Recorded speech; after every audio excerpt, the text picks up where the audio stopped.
സ്വരം നന്നാകുമ്പോൾ പാട്ട് നിർത്തുന്ന ഒരു കാർ കമ്പനി ഉണ്ട് ഇന്ത്യയിൽ. പറഞ്ഞു വരുന്നത് ടൊയോട്ട എന്ന ബ്രാൻഡിനെ കുറിച്ചും അവരുടെ കോളിസ് എന്ന മോഡലിനെ കുറിച്ചാണ്.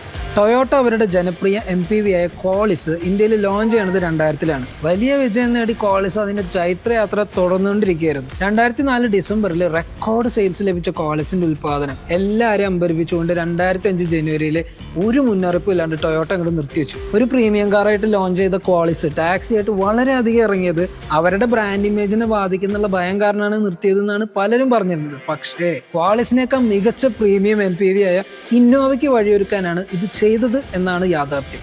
തൊട്ടടുത്ത മാസം തന്നെ കോളിസിന് പകരക്കാരനായിട്ട് കോളിസിനേക്കാൾ മികച്ച ഇന്നോവയെ പുറത്തിറക്കുകയും ചെയ്തു ടൊയോട്ട. ഇന്ന് ഇന്നോവയും ക്രിസ്റ്റയും ഹൈക്രോസ് ഒക്കെ ഇന്ത്യൻ MPV മാർക്കറ്റ് ഇങ്ങനെ അടക്കി ഭരിക്കുകയാണ്. ഇപ്പൊ ക്രിസ്റ്റയുടെ ഉൽപ്പാദനം നിർത്താനായിട്ട് കമ്പനി പ്ലാൻ ചെയ്യുന്നുണ്ടെന്നുള്ള വാർത്തകൾ കേട്ടുകൊണ്ടിരിക്കുന്നുണ്ട്.